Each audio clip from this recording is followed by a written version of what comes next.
À la question, est-ce qu'on devrait faire un sondage ou un recensement? La réponse va dépendre de plusieurs facteurs. Le premier facteur, c'est quel type de question qui vous intéresse.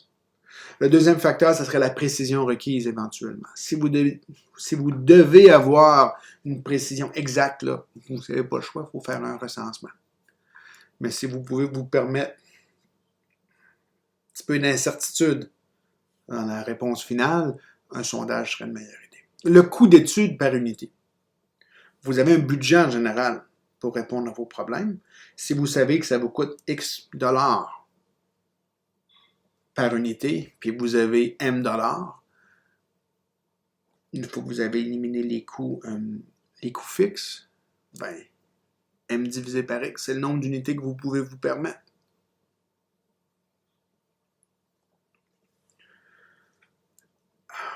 Le temps nécessaire pour enquêter sur une unité.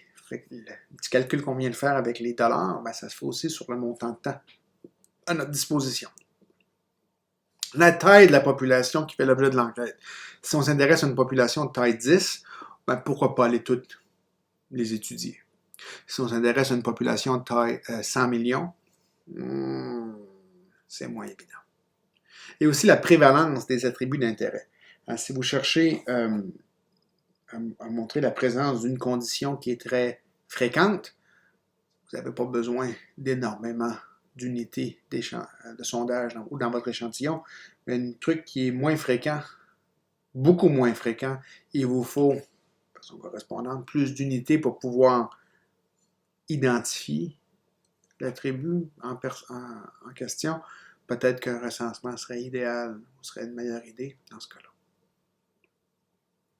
Indépendamment du choix, que ce soit un sondage ou un recensement, une fois que vous avez fait un choix, les enquêtes suivent de façon générique ou générale les mêmes étapes. Vous commencez par déclarer les objectifs, ce qui va éventuellement vous amener à choisir une base de sondage. Il faut que la base de sondage soit disponible. Ça se pourrait qu'au préalable, vous deviez établir une base de sondage. Vous devez choisir un plan d'échantillonnage. Vous allez devoir concevoir un questionnaire qui va, entre autres, inclure le mode de collecte. Et puis, de façon de tester ces choses-là, vous allez devoir tester le questionnaire. Est-ce qu'il vous permet vraiment d'obtenir les données qui vous intéressent?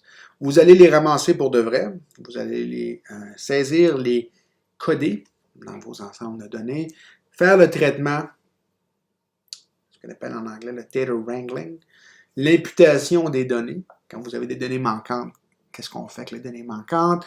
Ce qui vous amène éventuellement, une fois que vous allez avoir un ensemble de données rectangulaires, à faire l'estimation, l'analyse des données et éventuellement à la diffusion et à la documentation de votre processus ou procédé.